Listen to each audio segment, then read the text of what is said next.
Sveiki, jau įpusėjusi trečiadienio naujienas apžvelgė Labadiena Lietuva, aš Guoda Pečiulytė. Su žiniomis aš Gabrielė Kroniūnaitė, labadiena. Ir dabar trumpai, ką matysite šias 2 valandas. Lietuva atveria nuo rytojaus 2 pasienio su Baltarusija punktus. Esą kontrabandinių balionų sumažėjo. Ar tikrai Lietuvos politika davė rezultatų? Po diversijos geležinkelio ruože Lenkija dislokuoja karius infrastruktūrai saugoti. Ar papildomų priemonių imsis ir Lietuva? Ministerija ir verslas skelbia radę kompromisą dėl priemokų už gydymą, kurios būtų smarkiai apribojusios privačių sveikatos įstaigų darbą. Šią temą taip pat aptarsime. Na, o didieji miestai atskleidė, kaip atrodys šių metų Kalėdų eglės. Kai kurie sprendimai jau sulaukė kritikos. Juos taip pat apžiūrėsime per ateinančias 2 valandas, bet dabar svarbiausius dienos įvykius apžvelgs Gabrielė žiniose.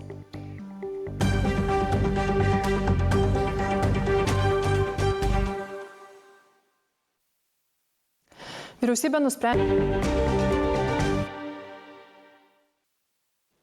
Tęsime laidą ir kaip ir girdėjote žiniose, vyriausybė nusprendė nuo rytojaus anksčiau laiko atverti laikinai uždarytus pasienio su Baltarusija punktus ties Medininkais ir Šalčininkais. Anksčiau numatyto laiko tai daroma, esą kontrabandinių balionų srautai sumažėjo, Vilniaus ir kitų Lietuvos oro uostų darbo jie nebetrikdo. Toks ir mūsų šiandienos dienos klausimas, į kurį kviečiame jūs atsakyti, nuskenavus QR kodą arba nuėjus į tinklalapį LRT.lt ir po transliacijos langų taip pat radus atsakymo variantus. Kodėl sumažėjo kontrabandinių balionų, norime jūsų paklausti. Jūs manote, kad dėl sienos uždarymo, dėl to, kad buvo nepalankus vėjas, ar dėl intensyvesnės kovos su kontrabanda? Būtinai jūsų visų atsakymus apžvelgsime kiek vėliau. O mūsų studijoje šią temą kalbame su Tyriamosios žurnalistikos centro Siena vadovu Šarūnu Černiausku. Sveiki. Labadiena. Pone Černiauskai, prezidentas sako, kad tikrai ne oro sąlygos, kad tai Lietuvos veiksmai davė rezultatų, tų kontrabandinių balionų sumažėjo. Ar jūs mano taip? Na, panašu, kad iš tikrųjų buvo imtasi intensyvių prevencinių priemonių. Matosi, kad teisėsauga žaibiškai suorganizavo didelio masto operaciją ir kirto ten, kur, iš esmės įmanoma pasiekti. Skirtingai negu Baltarusijos atveju, mes nepasieksim tų kontrabandininkų, kurie iš anos pusės sienos siuntinėja įvairiausią baltarusišką produkciją tiek balionais, tiek kitomis priemonėmis. Tai yra tiesiog valstybės režimo remiamas kontrabandos aparatas ir puikiai žinoma, kad Lukašenka nieko su tuo kontrabandos aparatu nepadarys, nes režimas iš to gyvena. O Lietuvos pusėje buvo padaryta tai, kas įmanoma. Tai yra nusitaikyta į tuos, kurie čia Lietuvoje tuos kontrabandos krovinius priima. Ir tai yra, manau, labai rimta prevencinė priemonė. Kiek jinai yra efektyvi, čia yra kitas klausimas, nes vis dėlto tų grupuočių yra ne viena ir ne 5 ir tikrai nereikia turėti iliuzijų, kad jos visos staiga buvo neutralizuotos. Tas sienos uždarimas ir jiems turėjo pakenkti. Taip, nes atvira siena, jinai yra, kaip bebūtų, tie vartai, per kuriuos taip pat eina kontrabanda. Tikrai... Arba bent jau pinigai už ją turbūt, nes turbūt transakcijos sunkiai galbūt tiesiog įmanomos su Baltarusija. Įmanomos. Yra tokie dalykai kaip kriptovaliutos, yra kiti mechanizmai. Tikrai nebūtina pondeliais grynųjų vežiot į kitą pusę sienos. Yra įmanoma tuos pinigus nugabenti į Baltarusiją elektroniniais būdais ir tai tikrai yra daroma. Premjerė labai didžiuojasi tuo tarnybų maksimaliu pajėgumu, kaip jinai sako, ir būtent šios savaitės ta tokia didelė operacija, kuomet buvo sulaikyti 5 asmenys, pradėti 22 ikiteisminiai tyrimai. Ar jums nekelia klausimo, taip, efektyvumas yra, bet jis yra dabar ir, kaip jūs net ir sakėte, šiek tiek momentinis galbūt pristabdymas, o kur tos tarnybos, kur tos operacijos buvo anksčiau, kai buvo žinoma apie kontrabandą ir net ir tie patys balionai skraidė, tiesiog jų radarai nefiksavo? Čia galima atkreipdėmėsi ir į tai, kad anksčiau, porą mėnesių atgal, tas kontrabandos klausimas nebuvo toks aktualus. Ir muitinės kriminalinė tarnyba ir kitos teisėsaugos institucijos tikrai dirbo. Tiesiog tai nebuvo taip matoma. Dabar be abejo, kai mes turėjom problemos paintensyvėjimą, savaime suprantama, kad ir teisėsaugos institucijos įjungia visiškai kitą greitį ir ėmėsi daug griežtesnių veiksmų. Galbūt tam tikrą prasme prasme ir sąskaita kitų atliekamų tyrimų, kuriems galbūt ir buvo pakenkta, bet reikėjo Baltarusijos pusiai parodyti, kad mes žinom, su kuo jie dirba Lietuvoje ir mes galim tuos žmonės bent jau kuriam laikui išimti žaidimo. Ir aš manau, kad tai yra efektyvi prevencija. Atmetate bendradarbiavimą čia ne su politiniu lygmeniu su Baltarusija, bet institucijų, teisėsaugos lygmeniu su Baltarusija, kad tai jie galėjo galbūt irgi šviešinti tam tikrus asmenis, tam tikrus kontaktus ir taip toliau? Tikiuosi, kad tokio dalyko nebuvo, bet kaip bebūtų įvairiose kontrabandos operacijose, ne tik kas liečia tabaką, karts nuo karto vyksta tokie dalykai kaip nedidelių figūrų paaukojimas nuo žaidimo lentos. Kad kita pusė truputėlį apsiramintų, kad parodytų, kad dirba, tikrai tai nėra naujas dalykas. Tokie dalykai dėja vyksta. Aš labiausiai nenorėčiau turbūt, kad už viso šito slypėtų kažkoks politinis susitarimas, iš kurio dar papildomą naudą Lukašenkos režimas gaus. Kol kas tokių indikacijų nėra, tikiuosi, kad ir nebus. Pone Černiauskai, o ar nėra už viso to ir politinio spaudimo tam tikrą prasme, kai Baltarusija taip pat ėmėsi prieš Lietuvą, tiksliau jos vežėjus veiksmų, mes puikiai žinome kokių, ir kad tas sienos atidarimas anksčiau laiko yra tam tikra Lietuvos kapituliacija? Mes matėm, kaip garsiai vežėjai kalba apie industrijos žlugdymą, apie tai, kaip, žiūrėkit, Lenkija irgi atidarė porą punktų ir dabar čia jau bus baisiai blogai. Be abejo, tai, ką padarė Baltarusijos režimas, tai iš esmės ekonominis terorizmas, aš taip pavadinčiau. Nes tiesiog pasiėmė krūvą lietuviškų vilkikų įkaitais ir prašau. Štai taip mes jums keršėjom už tai, kad jūs mūsų balionėlius gaudot. Bet jie pasiekė tikslą? Iš dalies taip ir tai yra liūdna ir, beje, šitoj vietoje aš tikrai norėčiau ir kad mūsų vežėjai šiek tiek pasižiūrėtų į veidrodį. Nes vis dėlto daugelis tų vilkikų, aš nebejoju, labai sąmoningai veikia labai rizikingoje rinkoje ir dar klausimas, ar tie vilkikai kartais nebuvo naudojami gaminant, pavyzdžiui, sankcijines prekes, nes tai vis dar yra atskira industrija, tikrai nemažesnė už kontrabandą. Jūsų manimo, ar dabar Lietuva jau išbandžiusi šitą metodą, sienų uždarimą, yra pasilikusi manevro laisvę, jeigu situacija kartosis, o mes turbūt nebejojam, kad gali kartotis ir pakenkti vis dėlto oro erdvėms virš Vilniaus, kitų Lietuvos oro uostų. Ar mes turime dar žingsnių, turint omenyje, kad premjerė sako, mes galim ir vėl uždaryti sieną, bet mes ir vėl galim turbūt patekti į tą pačią situaciją kaip dabar? Tikrai neatmeskim galimybės, kad tai kartosis, nes balionai yra labai pigi transporto priemonė, ten gabenami kroviniai tikrai yra menki, kelios dėžės cigarečių, bendrose kontrabandos apimtyse tai yra juokingi dalykai. Ir jeigu būtų noras, pavyzdžiui, Lukašenkos režimui dar kaip nors mus gal nepatampytų už ūsų, nes ūsai labiau Lukašenkai tinka, bet paerzint Lietuvą, tai tikrai labai lengva. Paaukoji dar keletą siuntų cigarečių, paleidi esant palankiam vėjui naują partiją balionų ir štai prašau. Nes Baltarusijos pusė su kontrabanda nieko nedaro ir nedarys. Kontrabandos industrija ir valstybės aparatas gyvena simbiozėje, tai yra faktas. Kaip jūs sakėte, paaukojant galbūt dėmesį nuo dalies kitų tyrimų, teisėsauga dabar sukruto. Kaip manote, ar neužmigs pareigūnai, valstybė, ką jau matėme, atrodo, prieš metus, kai buvo kalbama apie tai, kad reikia apsaugoti oro erdvę, ieškokim sprendimų ir paskui tie sprendimai kažkur nugula į stalčius. Ar čia mes baigsime šitą situaciją su realiais sprendimais, su realia oro uostų infrastruktūros strateginės apsauga?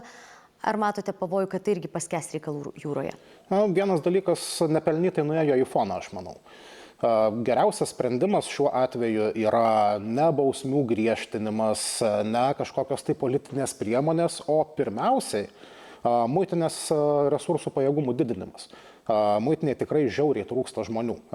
Tiek toj įprastoj muitiniai, kuri tikrina krovinius pasienį, tiek kriminaliniai tarnybai. Ir čia yra esminis dalykas. Jeigu galų gale būtų skirti tinkami resursai, ko pritrūko ir prie ankstesnės vyriausybės, ir prie šios trūksta, ir prie konservatorių, ir prie socdemų, tikrai nebuvo pakankamo finansavimo muitiniai. Jeigu mes turėtumėm pakankamai žmonių, pakankamai žmogiškųjų pajėgumų, tai iš tikrųjų būtų galima daug rimčiau kontroliuoti tą pačią kontrabandą. Dabar viskas remiasi tiesiog į tai, kad kad muitinė turi žiauriai ribotus resursus. Dėkuoju Jums už įžvalgą. Šarūnas Černiauskas, Tyriamosios žurnalistikos centro Siena vadovas buvo Laboj dienoj Lietuva. Na, o mes dar tęskime laidą kitą aktualiją susijusią su mūsų kaimynė po diversijos svarbiame į Ukrainą vedančiame geležinkelio ruože. Lenkija geležinkelio infrastruktūrai saugoti dislokuoja 100 karių, tačiau Lenkijos užsienio reikalų ministras sako, kad į tokį terorizmą bus reaguojama ir kitais veiksmais. Kokie jie svarstomi Lenkijoje, kiek anksčiau klausiau LRT bendradarbė mūsų kaimynėje Lauryno Vaičiūno. Pirmas Radoslovo Šikorskio veiksmas tai yra būtent pranešimas apie tai, kad bus uždarytas paskutinis Lenkijoje veikiantis Rusijos konsulatas Gdanske, generalinis konsulatas. Taip kad yra vėlgi aiškus signalas Rusijai, galbūt tik tai jau kai kurie komentatoriai pastebi, kad vis uždarinėjam konsulatus ir tai nepriveda, nesustabdo Rusijos, galbūt tai yra per silpni signalai, kuriuos mes siunčiam. O tai, kad tai yra teroristinis išpuolis, jau aišku nuo vakar, nes vakar prokuratūra pranešė, kad tyrimas, kuris vykdomas, yra vykdomas dėl terorizmo. Kokie kiti galimi veiksmai, jeigu, kaip tu ir sakai, tarsi ir visuomenėje yra požiūris, kad tokios diplomatinės, sakytume, dar vis priemonės kaip konsulatų uždarimas, beje, ambasada Varšuvoje vis dar veiks, neveikia? Visuomenė iš tikrųjų, jeigu pažiūrėtume bendrą visuomenės dalį, tai galbūt yra labiau tokios nerimo ir panikos. Iš tikrųjų nėra gero atsakymų, nes dabartinis karas, kuris vyksta tarp vakarų ir Rusijos, yra iš tikrųjų toks, kai kurie sako, hibridinio pobūdžio, bet tokio lengvo pobūdžio, sunku kartais nubrėžti tas raudonas linijas ir tos raudonos linijos yra labai neaiškios. Iš tikrųjų, ar į tokį atvejį galima atsakyti Rusijos teritorijoje? Greičiausiai ne, ir niekas iš Lenkijos politikų nedrįstų taip sakyti. Tarp ekspertų bendruomenės pasirodo veiksmų, kad galbūt reikėtų griežčiau reaguoti. Sankcijų politika yra vienas dalykas, bet sankcijų politika reikalauja bendro vakarų pasaulio sutarimo. Ką gali kito pasiūlyti Lenkija? Padėti gal labiau Ukrainai vykdyti veiksmus Rusijos teritorijoje, galbūt kelti kažkokius tai sutrikimus skaitmeninėje erdvėje. Kol kas nėra aiškaus sprendimo, kol kas lieka tik tai būtent tokie labiau diplomatiniai, labiau teisiniai atsakymo būdai. O veiksmai šalies viduje stengiantis apsisaugoti nuo panašių diversijų, kurių pastaruoju metu Lenkija patyrė labai daug. Reikia prisiminti ir dronų spiečių, ir tos pačius užsidegančius savaime krovinius lėktuvuose, krovininiuose ir taip toliau. Ar Lenkija svarsto, kaip viduje labiau saugotis? Pirmas sprendimas tai, kad įvedamas aukštesnis pasirengimo lygis prie geležinkelių infrastruktūros. Tai yra vienas sprendimas, kad visą parą visi svarbiausios linijos bus stebimos. Iš tikrųjų atrodo kaip labai kosmetinis sprendimas, iš tikrųjų galbūt net ir nepakankama, žinant, kokia įvairi ir inovatyvi gali būti rusiška agentūra veikianti Lenkijoje, arba kai kurie net dažniausiai agentūra, kuri neveikia Lenkijoje, tik tai pasinaudoja vienkartiniais agentais samdomais socialiniuose tinkluose Lenkijoje. Taip kad iš tikrųjų atrodo, kad Lenkija kol kas nekomunikuoja kažkokio tai labai teisingo sprendimo. Tai, kad kai kurios linijos bus tikrinamos žmonių, kad tam bus pasitelkta kariuomenė, savanoriškos karinės pajėgos, kai kurių nuomonė atrodo tai yra reikalauja per daug žmogiškųjų išteklių ir yra nepritaikyta dabartiniam karui, kuris yra būtent toks labai plastiškas, elastingas, vis besikeičiantis, inovatyvus, ir galbūt daugiau dėmesio reikėtų būtent skirti kontrolei ir stebėjimui internetinėje erdvėje, būtent internetinėse kai kuriuose grupėse, blokuojant ir nukertant prevenciškai galimus teroristinius veiksmus. Kitas dalykas, vėlgi, labai apie nemažai atvejų žinome ir girdime, bet taip pat nežinome apie kurios atvejus, kurių Lenkijoje pavyko išvengti, arba apie kurie susiję su kritinė infrastruktūra, ir Lenkijos tarnybos nenori apie tai komunikuoti, kad mūsų priešai apie jas nesužinotų. Laurynai, prieš tai užsimeni, kad atsakas turėtų būti ir bendras su sąjungininkais. Kol kas artimiausių sąjungų reakcijos dviprasmiškos. Viena vertus, Prancūzija, Vokietija, jų vadovai sako, kad palaiko Lenkiją, bet reikia sulaukti tyrimo išvadų, kasgi slypi už šitos diversijos. Jungtinės Amerikos valstijos apskritai kol kas tyli. Kaip Lenkijoje į tai reaguojama? Turbūt daliai Lenkijos yra labai skaudi Baltųjų rūmų tyla. Tai būtent tai, kad nėra signalo iš Vašingtono pusės. Atrodo, kad Lenkija yra viena svarbiausių Donaldo Trumpo sąjungininkių Europoje, apie tai yra tikrai nemažai kalbėta, Karolio Navrockio, naujojo Lenkijos prezidento susitikimai Baltuosiuose rūmuose. Ir čia nei dronų atveju, nei dabar netrodo, kad Jungtinės Amerikos valstijos realiai palaiko Lenkiją. Tai tikrai kelia savotišką sumišimą, tokį sutrikimą tarp politinės klasės. Jeigu kalbėtume apie Europos Sąjungoje, taip, vakarų didžiosios valstybės šiek tiek galbūt yra ganėtinai tyliai ir santūriai sureagavo, bet iš kitos pusės būtent Baltijos jūros valstybių reakcija atrodo Lenkijos vyriausybė tikrai labai tenkinantis, atrodo formuojasi tokia grupė net ir Europos Sąjungoje valstybių, kurios tiesiog geriau supranta grėsmes. Dar vieną dalyką reikėtų pridėti, kad turbūt su Vokietija čia Lenkija skiria keletas tokių atvejų ir vienas yra iš jų susijęs su Nord Stream 2 byla, kurios metu Lenkija nesutiko išduoti Ukrainos piliečių įtariamo susprogdinus Nord Stream 2 dujotiekį. Taip kad čia dar irgi viduje ES kyla įvairiausių komplikacijų, dvišalių komplikacijų. Kiek anksčiau kalbėjausi su mūsų bendradarbiu Lenkijoje Laurynu Vaičiūnu, o temą čia studijoje tęsime su LTG verslo atsparumo direktoriumi Gediminu Šečkumi. Sveiki. Labadiena. Pone Šečkau, kaip Lietuvos geležinkeliai vertina incidentą Lenkijoje? Ar jūs įtiriate kaip galimą scenarijų ir Lietuvoje? Ar jūs turite kažkokių patarimų ir pamokų, ką Lenkam ir pasiūlyti ir ko iš jų išmokti? Žinoma, kad mes įdėmiai stebime, kas vyksta Lenkijoje, visą vertinam ir analizuojam informaciją, kuri mus pasiekia. Šiaip apskritai paėmus, tai mes visus incidentus ir įvykius geležinkeliuose visoje Europoje vertiname ir dedame prie išmoktų arba pamokų, kurias turime išmokti, pasiruošti. Yra tų įvykių šiais metais pakankamai nemažai Europoje įvykę ir ganėtinai tokių atgarsį visuomenė sukėlusių tiek Vokietijoje, tiek Niderlanduose, besiruošiant NATO aukščiausių viršūnių susitikimui, Prancūzijoje, kaimynėje Latvijoje, dabar turime Lenkiją. Tai mes kiekvieną įvykį detaliai išsinagrinėjame, žiūrime savo veiklos aspektu, kiek tai mums aktualu, kiek tai mums yra, kokie yra rizikos veiksniai mūsų veikloje ir atitinkamai tada ruošiame priemonės, kurios galėtų tos rizikos veiksnius mažinti arba silpninti, kitaip tariant, juos valdyti.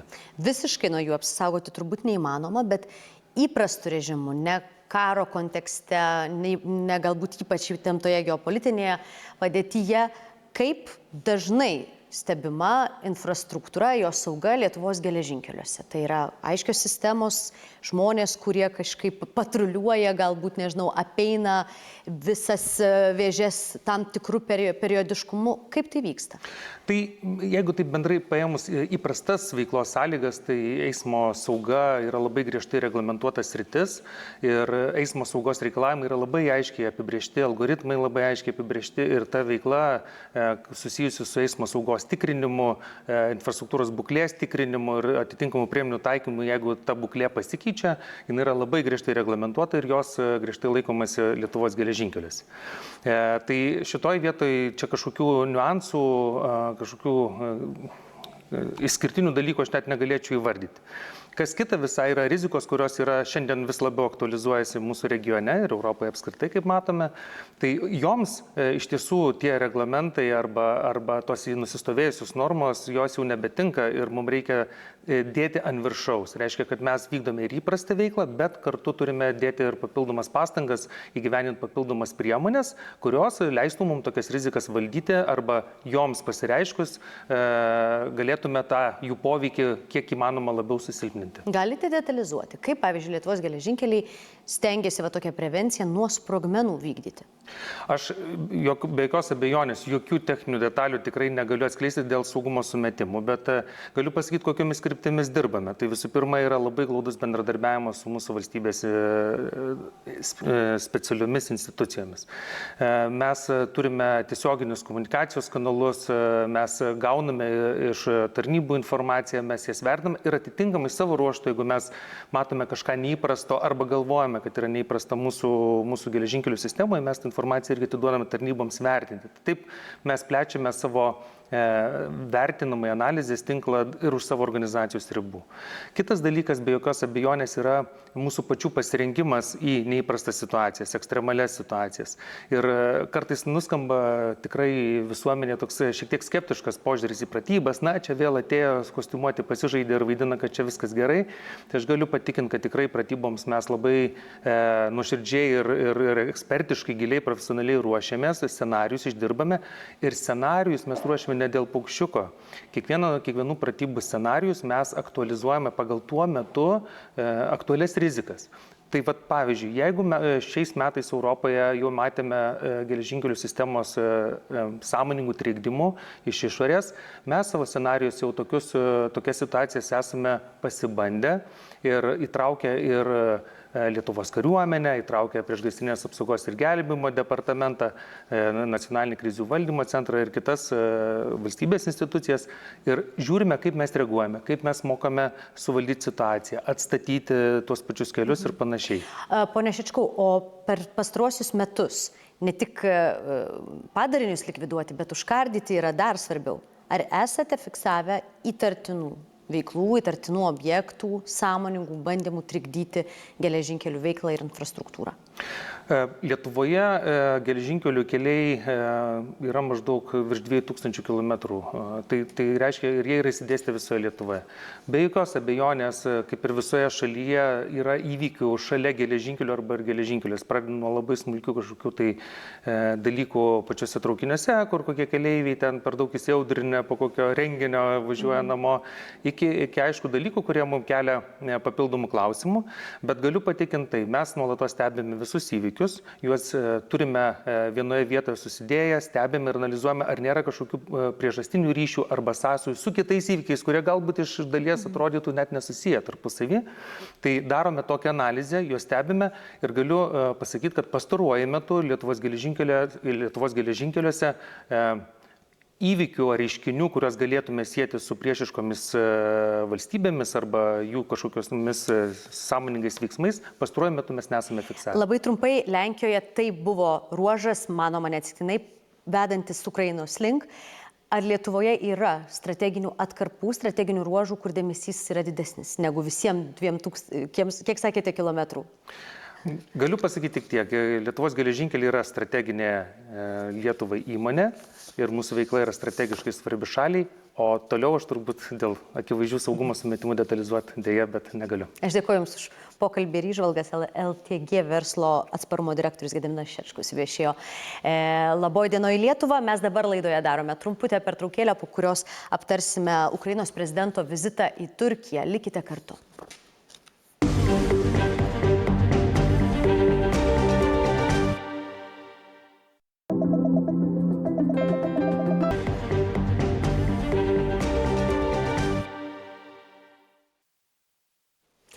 Ukrainos prezidentas šiandien atvyko į Turkiją, kur tikisi atnaujinti dėrybas dėl karo pabaigos. Tiesa, Rusija paskelbė, kad tose dėrybose ir tose pokalbiuose nedalyvaus ir kol kas visiškai neaišku, ar ir Amerikos specialusis pasiuntinys Steve'as Witkoffas susitiks su Zelenskiu Turkijoje. Apie tai kalbame su Indre Urbaitė, Pasaulio naujienų redaktorė. Sveika, Indre. Sveika. Tai iš tiesų, su kuo tada gali susitikti Turkijoje Zelenskis, koks to vizito tikslas ir esmė? Tai Zelenskis susitiks su Turkijos prezidentu Redžepu Tayyipu Erdoganu ir po šito mano sakinio iš esmės ir baigėsi tas, ką mes žinom, kas su kuo susitiks. Taip, Kremliaus atstovas Peskovas patvirtino, kad Rusijos jokių atstovų Turkijoje nėra. Dėl Vitkofo yra tokių skirtingų pranešimų. Vieni sako, kad taip, jis yra Turkijoje, bet jis yra ne Ankaroje, o iš tikro Stambule, kur žada susitikti su Hamas atstovais, aptarti, kaip laikomasi paliaubų. Tai vėlgi kitas miestas šiek tiek. Kiti sako, tarkim, vakar Ukrainos atstovai sakė, kad taip, bus numatytas susitikimas. Tai mes iki galo liekam tokioje nežinioje, bus ar nebus. Beje, įdomu, kad su Vitkofu dažnai jis dar vadinamas specialiuoju pasiuntiniu visais klausimais, nes dalyvauja praktiškai visose dėrybose, visose karuose, kuriuos skelbia Donaldas Trumpas užbaigęs. Kiek žinoma, su Zelenskiu jis nesimatė nuo rugsėjo, nors vasarą vyko pakankamai daug tokių svarbių susitikimų, kalbant apie karo Ukrainoje užbaigimą. Vieną dalyką, ką norėčiau paminėti apie kitą susitikimą, kitą vizitą, kuri šiuo metu vyksta Kyjive. Tai ten lankosi 2 aukšti Pentagono pareigūnai ir čia yra svarbu paminėti todėl, kad, iš esmės Ukrainoje po Donaldo Trumpo atėjimo į valdžią Jungtinėse valstijose į Ukrainą nelabai kas vyksta. Arba, tokie svarbus, žinomi mums dėrybininkai. Dažniausiai susitikimai vyksta arba Vašingtone, arba kažkur kitur. Tai jų atvykimas ir aukštų pareigūnų, užsirašiau jų pareigas, tai sausumos pajėgų sekretorius Danas Driskolas ir sausumos pajėgų štabo viršininkas generolas Randy George'as. Oficialiai teigiama, kad jie lankysis būtent stengiantis pajudinti tas įstrigusias taikos dėrybas, bet taip pat bus kalbama apie tai, ko reikėtų Ukrainos kariam, bet tuo pačiu ir kalbamasi apie tai, ką Ukrainos kariuomenė, ką jam pavyko, kokių naujų technologijų sukurti. Ir čia kai kurie apžvalgininkai išvelgia liktai tokią galimybę, kad Ukraina galėtų dėrėtis, nes panašu, kad Vašingtonui svarbu, ypač dronai, kuriuos smarkiai patobulino Ukraina. Ir šie 2 pareigūnai vėliau, tiesa nepasakyta ar po poros dienų, ar kažkada, bet sakoma, kad kažkada artimiausiu metu susitiks ir su Rusijos atstovais. Ir čia išvelgiamas toks liktai Vašingtono būdas vėlgi kažkaip paspausti Rusiją, kad jeigu jūs nesikalbat ir mes nerandam kažkokio dialogo kalbant per dėrybininkus, tai siunčiami dėrybininkai iš kariuomenės jau tos pusės, kad gal su jais Rusija labiau norės kalbėtis.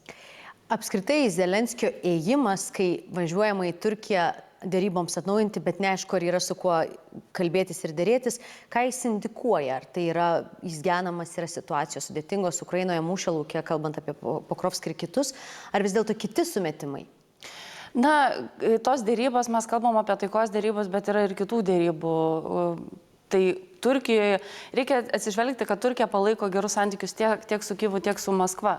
Ir Erdoganas, jis sutarė, kiek galima, žinoma, sutarti tiek su Putinu, tiek su Zelenskiu.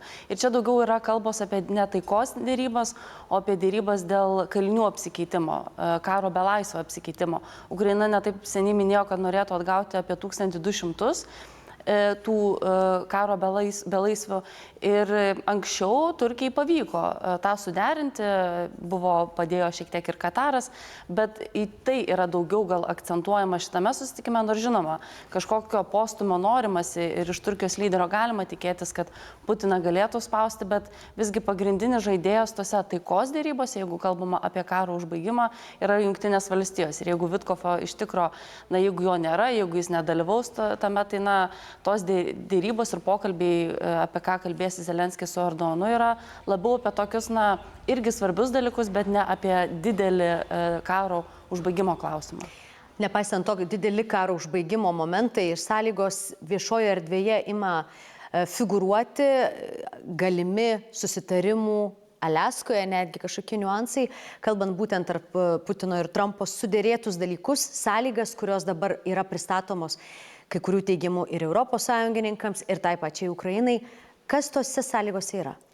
Irgi mes daug nežinom, čia netaip seniai paskelbė Axios, remdamasi mažiausiai 4 šaltiniais, tiek Jungtinėse valstijose, tiek Rusijoje, kad neva tai Jungtinės valstijos, čia vėlgi tas pats Vitkofas, parengė slaptai konsultuodamasi su Rusija tokį projektą labiau, 28 punktų, yra 4 atskiros tokios temos, tai kalbama apie taiką Ukrainoje, apie garantijas saugumo Ukrainoje, apie garantijas Europai ir apie būsimus Jungtinių valstijų Rusijos santykius.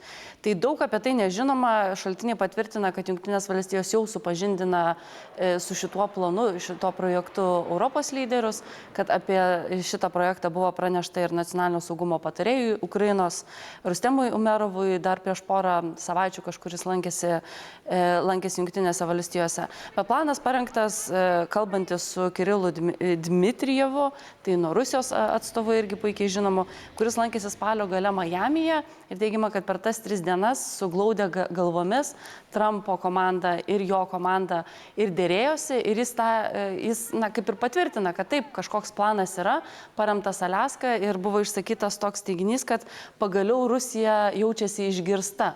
Todėl šitas planas turi kažkokią ateitį. Ir ta galima gal ir trumpai prisiminti, kas Aliaskui, irgi mes daug tos informacijos nežinom, bet jeigu pasitvirtintų, kad paremta tai, kas sutarta Aliaskoje, tai iš esmės reiškia, kad Ukraina būtų spaudžiama atiduoti Donbasą, įšaldyti tas linijas, kurios dabar yra kitose srityse, kad atsisakytų savo tikslo stoti į NATO, gautų panašias garantijas, panašias į 5 straipsnį, bet jos būtų rašomos aptakiai, vadinasi, irgi nebūtų užtikrinta. Tai iš esmės, kad galėtų pasikartoti Minsko susitarimas, Jaltos susitarimas, kalbama apie kažkokį Europos, Jungtinių valstijų, Rusijos bendrą pokalbį apie tai, kur galėtų būti dislokuojami kariai, kur galėtų ten gynybos sistemos būti. Ir iš esmės kalbama apie tai, kad Ukrainai nebūtų leista turėti tam tikros ginkluotės, kuri, tarkim, galėtų šaudyti giliai į Rusiją. Tai liktai čia tas Putino noras demilitarizuoti Ukrainą, kad jos kariuomenė galėtų būti žymiai mažesnė, turėti oro gynybos sistemų, apsiginti, bet nepulti Rusiją, ko šiaip Putinas ir siekia. Dėkui tau už pasakojimą, Indrė Urbaitė, Pasaulio naujienų redaktorė. Aptarėme Ukrainos prezidento vizitą Turkijoje.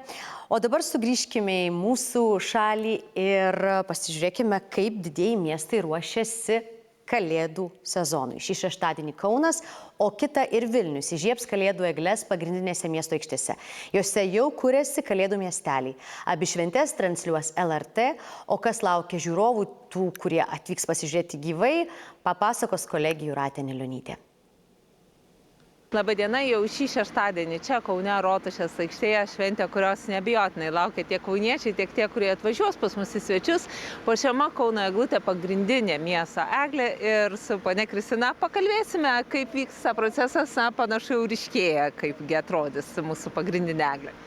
Taip ryškėja ir aš ne kartą pasakojau, kad tai bus art deko ornamentika ir kad mūsų toks kaip naujiena dekoravimo, eglės dekoravimo srityje yra tai, kad per visą eglę eis toks dekoratyvus ištisinis ornamentas, inkliuzas.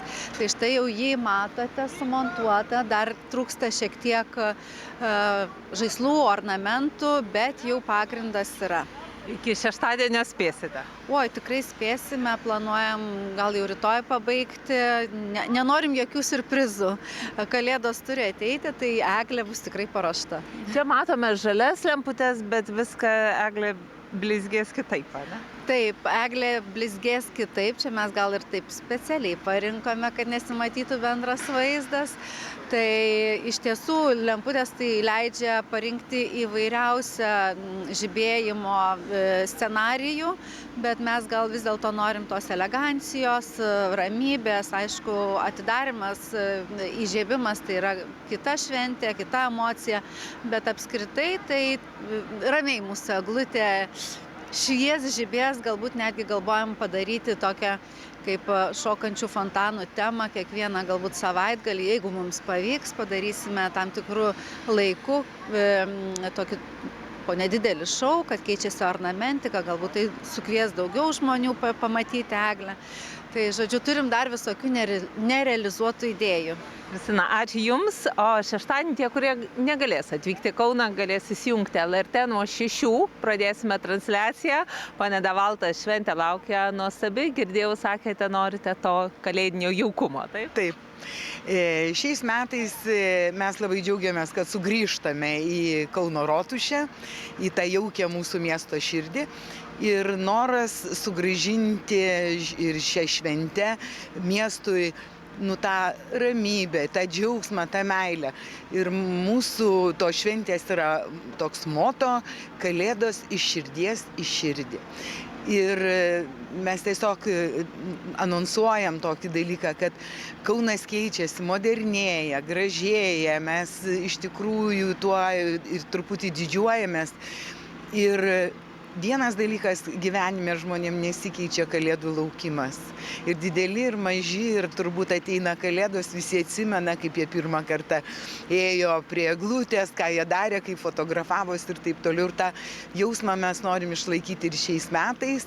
Ir tas šventinis momentas ir tas koncertas, mes irgi jį taip nustrategavom, režisavom, kad jis būtų jaukus, kad jisai tiktų visiems kartoms, ruošėme tokių ir netikėtumų, ir specialiai tokios koncertinės choreografijos bus, žodžiu. Tiesiog pamatysite ir norim palinkėti gražių švenčių iš tikrųjų ir tos ramybės, kurios mums trūksta. Devalta, ačiū Jums labai. O dabar paklausykime, ką sako Vilniaus savivaldybės atstovai. Vilnius irgi pradeda gyventi Kalėdų laukimu. Šiemet Vilnius turi Europos Kalėdų sostinės vardą, tai tikrai metai bus ypatingi. Su komanda pradėjom ruoštis dar pavasarį, norėdami išpildyti ir aišku pateisinti statusą, kurį gavom tarptautinės komisijos. Na ir šiemet yra pasirinktas klasikinis stilius, turėsime daug tradicinių spalvų, aukso, raudonos spalvos turėsime daug, kas yra labai artima Vilniui, bet tuo pačiu turėsime miško motyvų, kaip nuoroda į mūsų žaliosios sostinės vardą, tai galėsit pamatyti ir konkorėžių mieste visai nemažai, būriuosis ir tokios kaip čia Giraitė, ne vienoje miesto vietoje. Mums labai svarbu pabrėžti ir savo žaliosios sostinės vardą. Na ir turbūt, ką norėtųsi pasakyti, tai visada visiems rūpi eglė, tai mūsų eglė stovi šiemet ten pat, kur ir visada. Veikiausiai praėjot ir teko jau pamatyti. Skirtumas yra turbūt toks, kad Kalėdų miestelio išdėstymas tikrai keisis. Norime didesnį plotą aikštės užimti, daugiau žmonėms jaukumo sukurti. Turėsime šiemet karuselę visiškai šalia prekybos vietų ir tikimės, kad persikrovimas katedros aikštės kalėdiniu laikotarpiu patiks mūsų gyventojams ir miesto svečiams.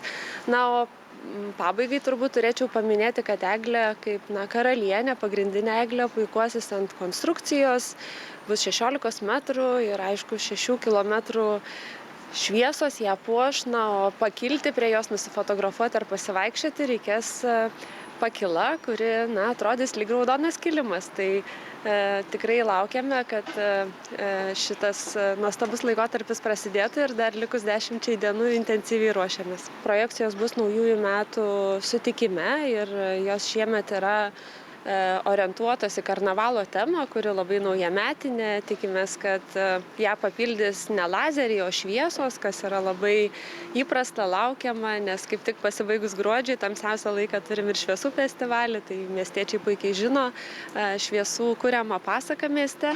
Na ir turbūt labai svarbu paminėti, kad neturėsim instaliacijos, tačiau turėsim kalėdiškiausią dieną Vilniuje.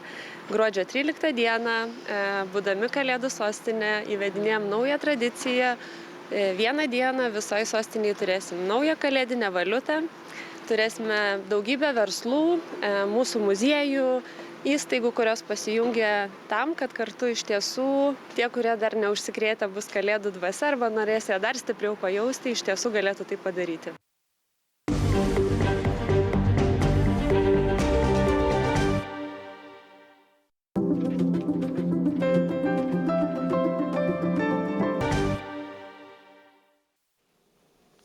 Tęsime tiesioginę laidą ir noriu priminti šios dienos klausimą, kodėl sumažėjo kontrabandinių balionų. Priminsiu, jog Lietuva nusprendė atidaryti rytoj vėl 2 pasienio postus su Baltarusija ir jūsų manimų. Būtent dėl sienos uždarymo kontrabandinių balionų mažiau buvo pastarosiomis dienomis, dėl nepalankaus vėjo ar dėl intensyvesnės kovos su kontrabanda. Jūsų atsakymų variantus apžvelgsime laidos pabaigoje. Na, o dabar keliaukime prie kitos šiandienos aktualijos.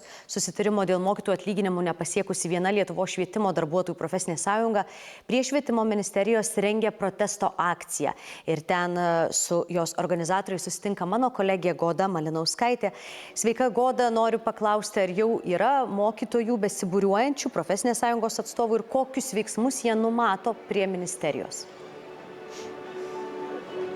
Labas, Guoda. Taip, prie ministerijos jau susirinko kelios dešimtys mokytojų. Prieš geras 15 minučių buvo mažiau, bet matas, kad jie renkasi po truputį ir prie švietimo ministerijos vyks teatralizuotas vaidinimas, kur profesinės sąjungos atstovai ir mokytojai primins ministerijai, kokius ji yra pažadus davusi mokytojams. Ir iš tiesų vakar švietimo darbuotojų profesinė sąjunga buvo susitikusi su švietimo ministre antrą kartą, bet jiems nepavyko susitarti dėl atlyginimo kelimo. Apie tai kalbame su profsąjungos pirmininku Andriumi Navicku. Ir iš tiesų jūsų pagrindinis siūlymas yra, kad mokytojų atlyginimai kiltų 8% nuo sausio jau. Kodėl būtent toks? Tai paprastas noras, kad šalies vidutinis darbo užmokestis didėja 8%. Manom, kad mokytojai neturėtų būti nuskriausti ir kiltų kartu su bendru šalies vidurkiu, nors įsipareigojimas buvo netgi tai daryti didesniu dydžiu ir pasiekti 30% didesnį negu šalies vidurkis. Švietimo ministerija siūlo, kad mokytojams atlyginimai kiltų nuo rugsėjo mėnesio 11,5%.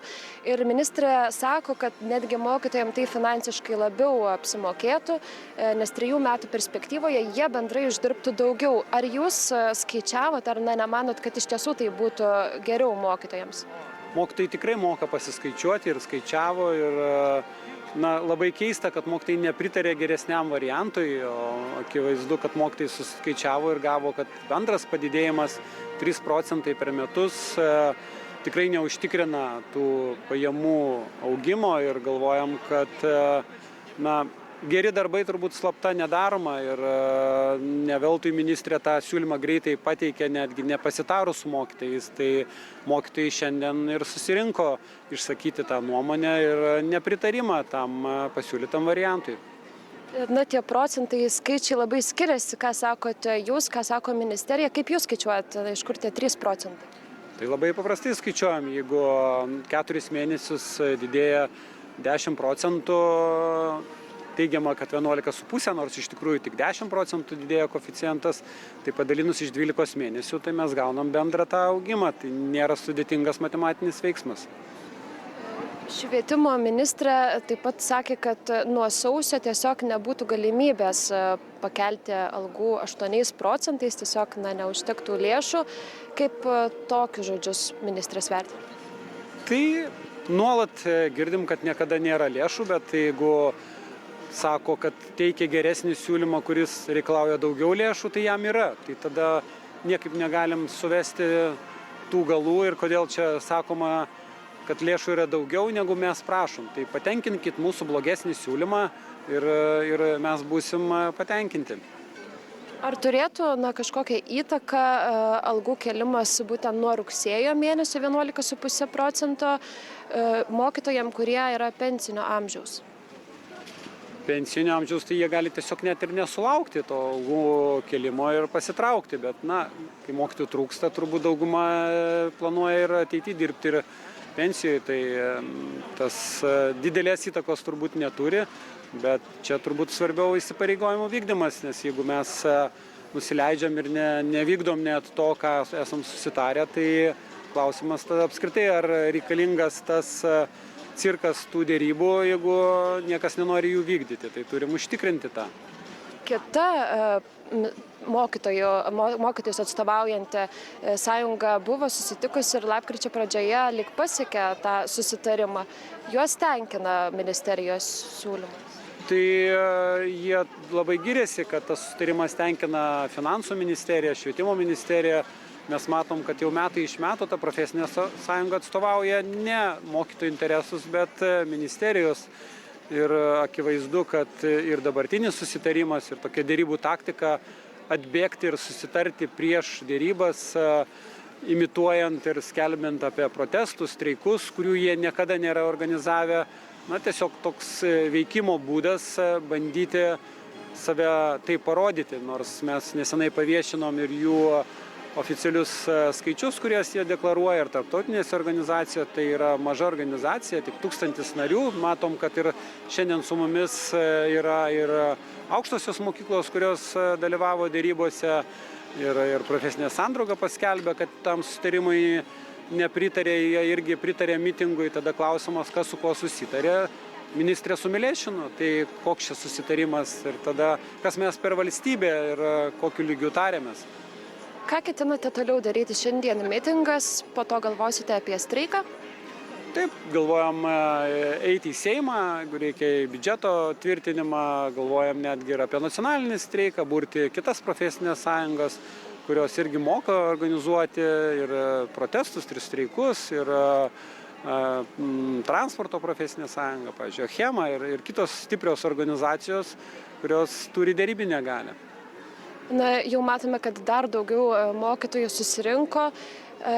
Kokius tos pažadus priminsite ministerijai? Tai pažadų buvo ne vienas, turbūt prisiminkim ir prestižinę profesiją, ir 30% didesnį atlyginimą negu šalies vidurkis, prisiminkim ir pažadus už viską sumokėti, ir vadovėlius, ir pamatysit visus kitus.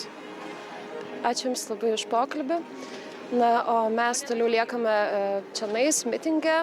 Netrukus turėtų išeiti ir švietimo ministrė aptarti su mokytojais, kągi daryti dėl atlyginimų ir, ieškoti kompromiso geriausio įmanomo visiems mokytojams. Dėkoju tau, Goda Malinauskaitė, tiesiogiai iš sostinės švietimo ir mokslo ministerijos prieigų, kur viena iš mokytojų švietimo darbuotojų profsąjungų protestuoja dėl atlyginimų kėlimo kitąmet.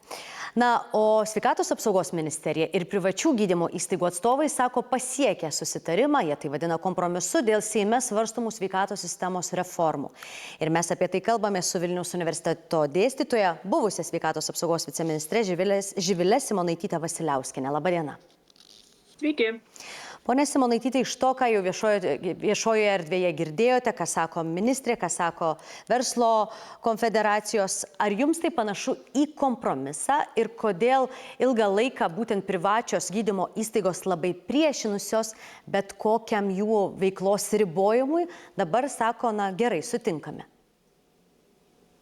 Turbūt čia yra du pagrindiniai momentai. Tai vakar Seime jau antrą stadiją praėjo sveikatos įstaigų reformos įstatymo pakeitimas, bet nesvarbu, kaip jisai tiksliai vadinasi, bet tenai iš esmės yra padarytas esminis pakeitimas, kad prioritetas bus teikiamas viešosioms sveikatos priežiūros įstaigoms tik antrinėje ir tretinėje paslaugų srityje. Tai iš principo, jeigu mes kalbam apie pirminę priežiūrą, kas visų pirma yra pagrindas šeimos gydytojų ir didžioji dalis, ir toliau ten jokių prioritetų nebus, tai taip, jeigu įsivaizduoti procentais, iš 18% privalomos sveikatos draudimo biudžeto, kuris atitenka privačioms sveikatos priežiūros įstaigom, 5% keliauja į pirminę sveikatos priežiūrą, tai reiškia, dėl tų 5% jokių pakeitimų nėra.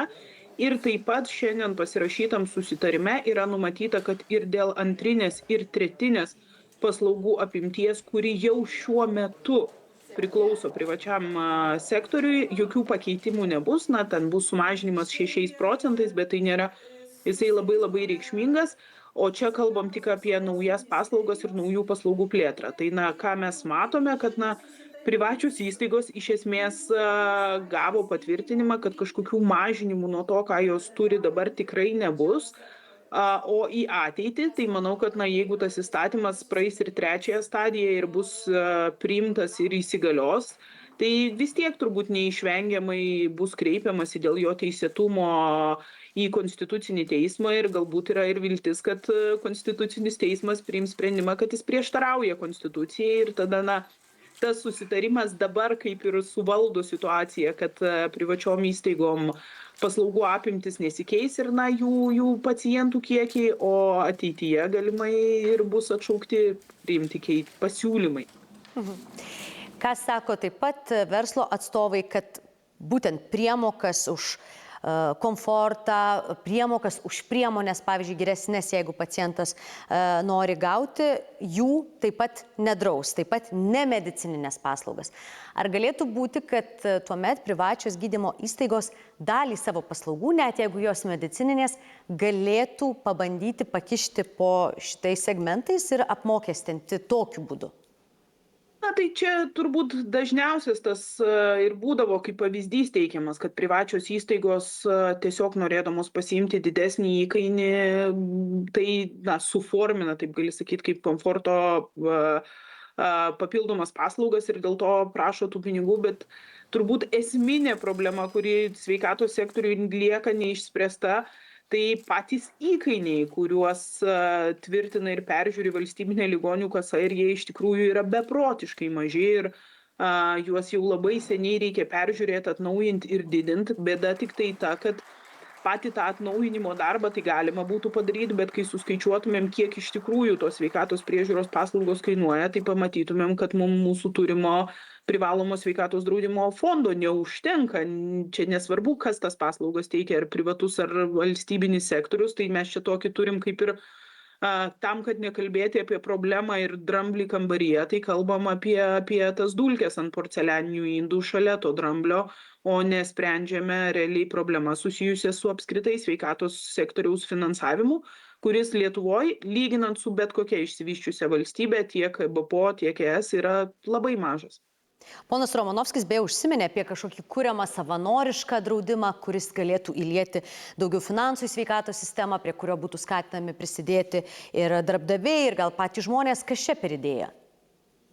Tai turbūt tai yra dar viena forma to, ką mes jau ir dabar turime. Tai privatus sveikatos draudimas, prie kurio daugumoje atveju būtent ir prisideda darbdaviai, tam, kad mes taip labai negražiai dafinansuotumėme tą sveikatos draudimą, kurio mums nepakanka ir kad galėtumėme sumokėti už tas paslaugas jų tikrąją kainą. Tai čia nieko kito, gali būti įgyvendinama kažkokia kita forma, bet iš esmės mes kalbam tiesiog apie tai, kad apskritai sveikatos sistemų lėšų trūksta ir visiškai nesvarbu, iš kurios kišenės ir kaip mes ją mėtysim, jeigu mes tiesiog turime teikti paslaugas už mažesnius įkainius, negu jos faktiškai kainuoja, tai ir bandom pakišti. Tai po komforto paslaugom, tai po kažkokiais papildomais fondais, bet nespręsti tiesiog pinigų trūkumo problemą. Pone Simonaityte, jūs sakot, įkainių problemos, kurie yra per maži, tiek, kiek ta paslauga šiaip kainuoja, tai nesprendžia. Ar sprendžia tą, ką kėlė ministerija, medikų pasiskirstimo klausimą? Esą medikai nueina į privatų sektorių, kur yra geriau apmokami ir nedirba valstybinėse įstaigose, kas buvo bandoma padaryti. Ir eilių klausimą, ar tas kompromisas nors kiek sprendžia? Aš nemanau, kad tiek priimtas įstatymo, dar nepriimtas, bet pateiktas dabartinė įstatymo versija, tiek ir pasirašytas susitarimas apskritai darys bet kokią įtaką. Tai čia reikia turėti omenyje, kad mes kalbam, kad dabar išlieka taip, kaip yra de facto situacija ir kalbam tik apie naujas paslaugas, tai reiškia, niekas iš esmės nesikeis tiek dėl pačių medikų, jeigu jie nematė prasmės ir noro dirbti valstybinėse įstaigose ar bėga iš jų, tai ir toliau tikrai privačios įstaigos turės pakankamų resursų jos pas save persivilioti, tiek ir lygiai taip pat eilių klausimas. Tai jeigu mes turim medikų trūkumą, tai mes jį turim ir vėl visiškai nesvarbu, kas tas paslaugas teiks, jeigu mes neturim pakankamai medikų apskritai Lietuvoje, kurie gali teikti tas paslaugas, tai mes ir turėsime eilės. Tai turbūt čia labiau galima teikti, kad kompromiso siekia ir nuo savo pozicijų atsitraukia būtent sveikatos apsaugos ministerija, o ne privačios gydymo įstaigos, nes juos turbūt tas status quo tenkina. Turbūt ilgainiui vis tiek bus grįžtama prie to klausimo, ką daryti su Lietuvos sveikatos apsaugos sistema, nes jinai nepaveš nei senstančios visuomenės, nei tokių įkainių ir taip toliau. Jūs kokius ilgalaikius sprendimus matote? Kai kas sako, kad gal turėtų būti kažkoks ligonio paciento krepšelis, kuris migruotų kartu, ar vis dėlto tik įkainių peržiūra, ar dalies sistemos apmokestinimas, kokie sprendimai jūsų manimų yra tvariausi? Privalomos sveikatos draudimas yra finansuojamas iš dviejų didelių lėšų šaltinių. Yra ten keletas smulkesnių, bet tai yra visų mūsų dirbančių, mokančių tuos 6,98% nuo savo darbo užmokesčio. Ir tada yra sąrašas 14 grupių valstybės draudžiamųjų asmenų, tai nuo vaikų, studentų iki pensininkų, kuriuos privalomą sveikatos draudimą moka valstybė. Tai šitoj vietoj tiek 6,98 mūsų dirbančiųjų yra pakankamai mažas procentas lyginant su kitom valstybėm, jau nekalbant apie tuos valstybės draudžiamasias asmenų grupės, nuo kurių mes sumokam net mažiau negu sumoka vidutinį atlyginimą uždirbantis Lietuvos gyventojas. Tai vienareikšmiškai mes ilgalaikiai, tvariai, norėdami galvoti apie sveikatos sistemą, apie pakankamą medikų, motyvuotų, nepervargusių medikų skaičių toje sistemoje ir prieinamas paslaugas, turėsim galvoti, kaip arba vieną, arba kitą dalį padidinti. Aš dėkuoju Jums už pokalbį. Živilė Simonaitytė Vasiliauskienė, Vilniaus universiteto dėstytoja, buvo su mumis Laboj dienoje Lietuva. O laidą visai netrukus tęsime, keliausime į ES pagrindinės institucijas, kuriuose šiandien buvo paskelbtas naujas gynybos priemonių paketas. Apie tai netrukus likite su LRT.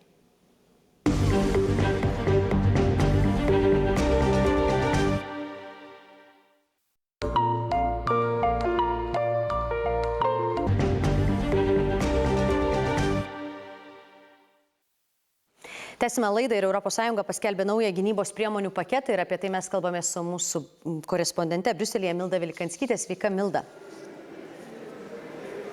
Labas, Guoda.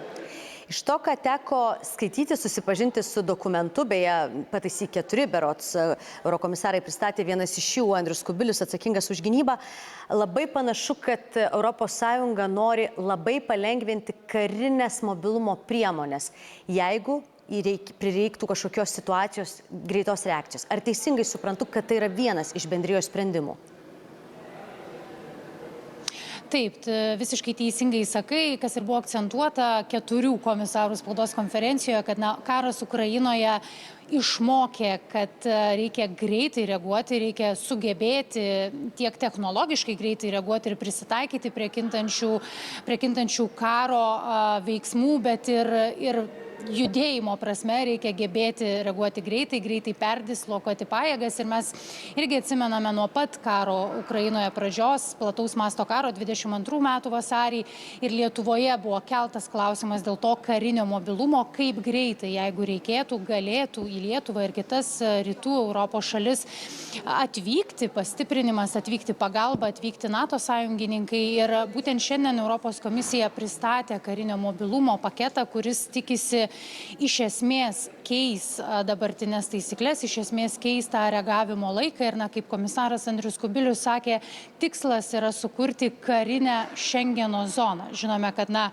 civilė Šengeno zona yra būtent skirta taip pat tam judėjimui per sienas be kažkokių papildomų apribojimų, be vizų ir kitų dalykų.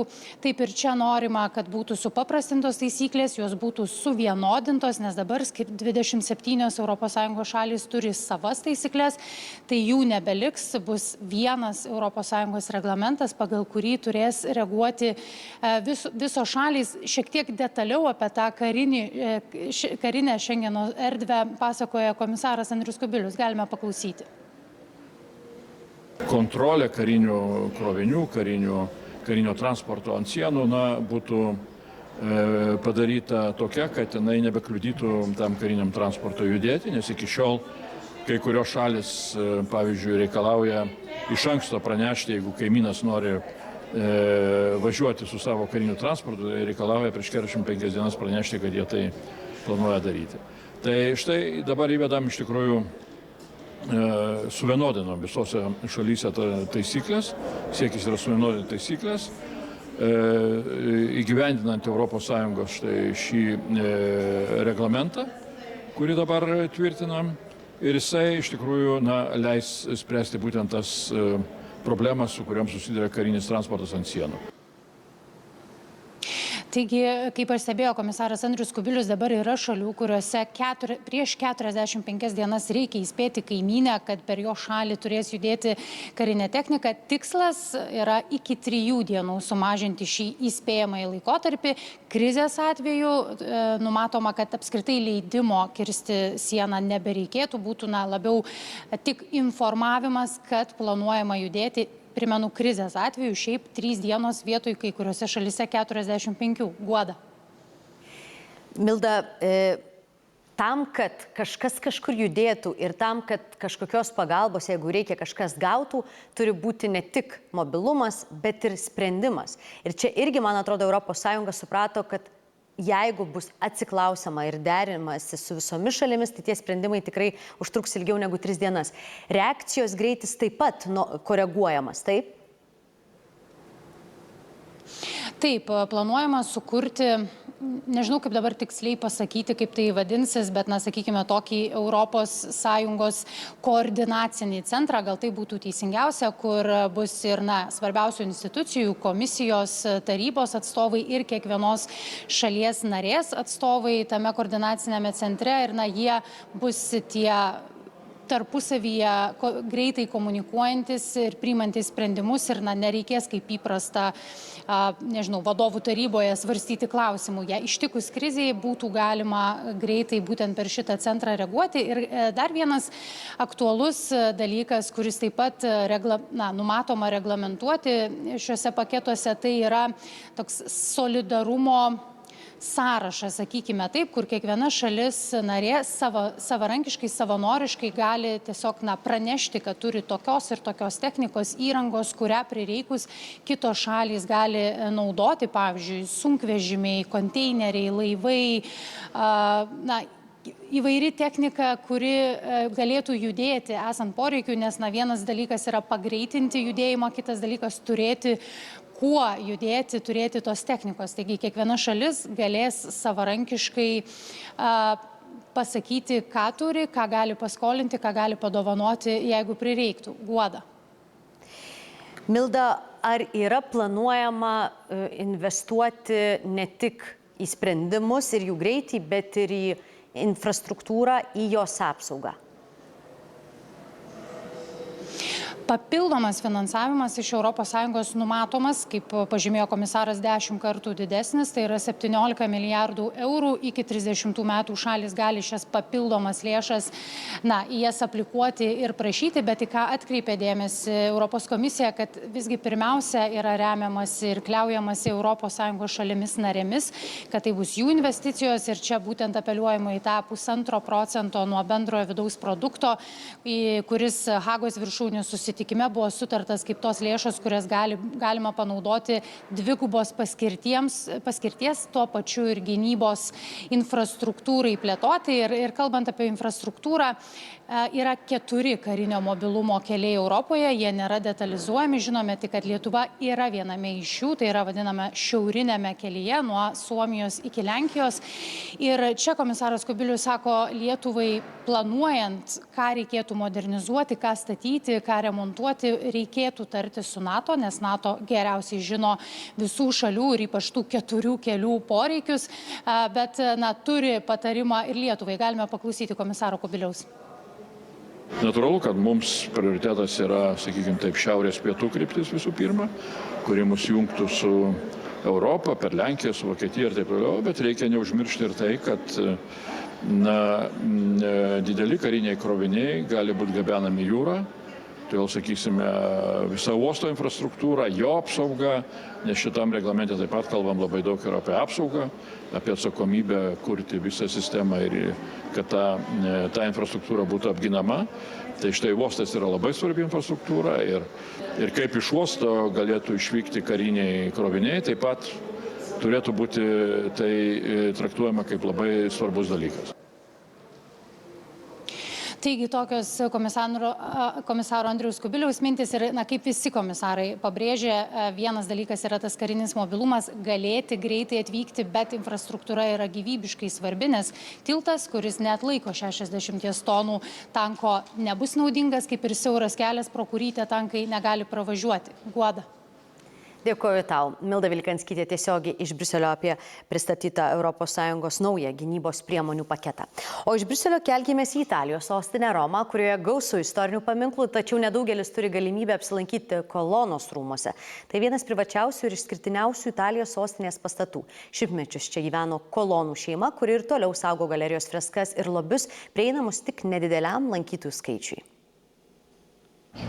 Centrinėje Romos dalyje esančių Kolonos rūmų didžiąją salę retai matoma visuomeniai, puošia aukštos freskomis ištapytos lubos, marmurinės grindys ir daugybė sietynų. Patys rūmai išsidėstė per 4 dalis užimančias visą miesto kvartalą. Tai muziejus, bet kartu ir privatus namai, kurių durys atveriamos tik nedidelėms grupėms penktadienio ir šeštadienio rytais. Įėjus į galeriją, jūs tikrai palies šios istorinės rezidencijos žavesys. Tai neatsiejama nuo čia gyvenančios šeimos ir būtent šeima nulėmė šio pastato skonį. Tiek pasirinkusi ryškiausius laikmečio menininkus, kurie kūrė dekorą, freskas, tiek pasirinkusi baldus. Nėra nieko atsitiktinio, viskas yra simetriška ir harmoninga. Didžioji salė tęsiasi 76 metrus ir yra dekoruota tokiais darbais kaip baroko tapytojo Gvido Renio Pranciškus Asyžietis ir du angelai. Lauko sodus puošia apelsinmedžiai ir skulptūros. Nuo barokinių fontanų iki tolimo Šventojo Petro bazilikos kupolo. Čia atsiveria panoraminiai miesto vaizdai.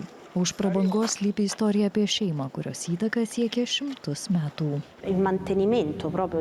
Šio didžiulio turto ir šio milžiniško paveldo, kurį šeima turi ir kuris yra privatus, priežiūra visiškai finansuoja patys asmenys. Taigi, trumpai tariant, visko rūpinasi Kolonos šeima. Kolonos yra viena seniausių Romos didikų dinastijų, kuri liko ištikima popiežiui, kai Italijos valstybė 1870 metais perėmė miesto kontrolę. Jų istorija yra glaudžiai susijusi su politinė ir religinė valdžia Romoje ir šis palikimas atsispindi pačiuose rūmuose, kur ištisos kartos rinkosi menininkus, kūrusius baldus ir dekoracijas. Patekimas į rūmus griežtai kontroliuojamas, tačiau kartais čia vyksta išskirtiniai renginiai. 2005 metais čia vyko popiežiaus Jono Pauliaus II knygos pristatymas. 2018-aisiais mados renginys, kuriame dalyvavo mados redaktorė Ana Vintur ir dizainerė Donatella Versace. O dar anksčiau, 1952 metais, čia buvo filmuojama paskutinė filmo Atostogos Romoje scena, kai Audrey Hepburn personažas surengė spaudos konferenciją salėje. Filmui Atostogos Romoje leidimą davė močiutė princesė Izabela. Turime atsižvelgti į šio istorinio momento kontekstą, nes jis labai svarbus. Leidimas buvo suteiktas tuo metu, kai Roma atgimė po Antrojo pasaulinio karo. Todėl filmas keliauja po Romą ir grąžina jai tą džiaugsmo jausmą po to, kas ką tik įvyko. 1952 metų vasarą įvyko filmavimas. Šie rūmai puikiai tinka pasakojimams. Be kino istorijos kiti kambariai atspindi šeimos politinę ir religinę įtaką. Sostomenėje kabo Odonės Kolonos 1417 metais tapusio popiežiumi Martynų V portretas. Jis rūmus naudojo kaip popiežiaus rezidencija apie 10 metų. Taip pat puoselėjamas princesės Izabelos Kolonos, kuris saugojo rūmų meną per vokiečių okupaciją Romoje Antrojo pasaulinio karo metais, palikimas. Princesė Izabela, kuri buvo politiškai labai aktyvi, žinojo, kad vokiečiai gali ją įkalinti. Todėl per vokiečių invaziją į Italiją prieš bėgdama iš pastato ji išsaugojo visus meno kūrinius, lengviausiai išnešamus sudėjo į pastato sparną, kurio įėjimai vėliau buvo užmūryti. Taigi ji fiziškai išsaugojo šeimos turtą. Iš mums prieinamų žodinių šaltinių žinome, kad vokiečių kariuomenė įsiveržė į pastatą ieškodama meno kūrinių, tačiau jiems jų rasti nepavyko. Šiandien pasivaikščioti po sietynais apšviestas sales, apžiūrėti gobelenus, legendinių italų autorių skulptūras ir paveikslus lankytojai gali. Tačiau itin ribotai įleidžiama po 10 žmonių. Akivaizdu, kad negalime leisti masinio turizmo, to nesiekėme. Tai yra muziejus namai. Jis atidaromas būtent todėl, kad meno kūrinių vertė be visuomenės miršta. Todėl šeima nori, kad jis būtų atidarytas, kad būtų parodytas šeimos paveldas ir tai, ką ši šeima perdavė savo įpėdiniams, bet jo nenorima paversti muziejinę preke. Kolonos rūmų istorija šimtmečiais keliaujanti kartu su Roma, kuriama ir toliau. Įtakingos šeimos ateities kartoms. Laidoje metas apžvelgti dienos klausimo rezultatus. Didžioji dauguma jūsų, 67%, mano, kad dėl sumažėjusių kontrabandinių balionų dėkoti reikia ne valstybės veiksmams, o nepalankiam vėjui. Dar 26% mano, kad tų balionų mastą sumažino intensyvesnė kova su kontrabanda būtent čia, Lietuvos pusėje. Na ir tik 7% mano, kad tam turėjo įtakos sienos uždarimas. Priminsiu, jog Lietuva nusprendė šiandien vyriausybė, kad nuo ryto rytojaus 2 pasienio punktai su Baltarusija ir vėl atidaromi. Esą jei situacija keisis, vyriausybė ir toliau pasilieka galimybė bet kada grįžti prie panašaus sprendimo. O mūsų studijoje kolegė Justė Urbonaitė ir tai reiškia socialinių tinklų apžvalgas. Sveika, Justė. Labas. Pradėsime nuo Lietuvos tokių politinių karinių aktualijų. Turbūt girdėjome ką tik iš Briuselio pasakojimus apie infrastruktūros svarbą, ypač vedančią į karinius objektus. Ir didysis tas skandalas dabar apie įmonę Fegda ir apie nekokybiškai nutiestą kelią į Rūdininkų poligoną. Buvusi ministrė krašto apsaugos Dovilė Šakalienė meta tarsi tam tikrus įtarimus. Daug įvairiausių reakcijų ir net ir pradėti tyrimai. Taip, tai pradėta specialiųjų tyrimų tarnyba pradėjo tyrimą ir būtent tai reaguoja ir žmonės socialiniuose tinkluose. Štai Delfi žurnalistas Tomas Janonis sako, kad pagaliau pradėtas tyrimas, nes jam jau ir iš anksčiau ta istorija, kaip jis pats rašo savo įrašę, taip gana griežtai, kad net iš tolo dvokia. Neva tai kalbama apie tai, kad buvo tiesiamas kelias į Rūdininkų poligoną, jis kaip ir buvo su defektais. Pati Šakalienė teigia, kad ji pranešė apie tai, siūlė imtis tyrimų, bet galiausiai jai palikus ministeriją, šiuo metu žinoma, kad tą kelią tiesiog tvarko, bet jo iš naujo netiesia. Na ir įvairiausių yra, vėliau pamatysime ir tokių metamų, galima sakyti, kaltinimų dabartiniam ministrui, bet apie tai, ką rašo Tomas Janonis, tai sako, baisiausia, kad į ją kaip voras į voratinklį įsivėlęs ir socdemų pirmininkas Mindaugas Sinkevičius. Gal ir ponas iš Daukanto rūmų, turime omenyje prezidentą, kažkaip rastų ką pasakyti. Na, o iš tikrųjų, Mindaugas Sinkevičius šioje istorijoje figūruoja, nes jis yra dirbęs būtent šitoje bendrovėje, taip pat ir jo tėvas kartu vyksta į medžioklę su akcininkais ir kitais žmonėmis susijusiais būtent su šia bendrovė. Ir žurnalistas Rimvydas Valatka rašo, kad tai yra aukščiausio lygio korupcija. Tiesa, ne konservatorių ir liberalų, o dabartinės pagrindinės valdančiosios socialdemokratų partijos, kurios vadas korupcinių schemų, kaip išplauti krašto apsaugos pinigus per draugelių firmas, skambiausiai Styga. Na, Rimvydas Valatka tikrai taip gana griežtai vėlgi pasisako apie šią situaciją. Marius Laurinavičius taip pat reaguoja į tai ir, kaip ir sakiau, kritikos pažiūrė dabartiniam krašto apsaugos ministrui ir sako, kad per savaitę neva neranda laiko būtent ministras net susipažinti su milžiniškos korupcijos jo vadovaujamoje srityje rizikas keliančią Fegdos situaciją ir sugeba pasakyti tik tiek, kad klausimas nėra pamirštas. Vis labiau panašu, jog Kaunas, būtent Kauno ministro kompetencijos trūkumas gali būti mažiausia šio ministro Lietuvai keliama problema. Tačiau yra ir kitokių reakcijų. Štai būtent Kauno technologijos universiteto dėstytojas Vytautas Valentinavičius išvelgia čia ir šiokių tokių būtent asmeninių buvusios ministrės Dovilės Šakalienės interesų ir sako, kad yra kalbėjęs su žmogumi, kuris išmetė ją neva iš direktoriaus pareigų būtent Žmogaus teisų stebėjimo instituto valdyboje ir sako, kad pakalbėjome, kad ši ponia, turime omenyje Šakalienė, dėl savo interesų kovojo kerštu, taip ji pradėjo politinę karjerą.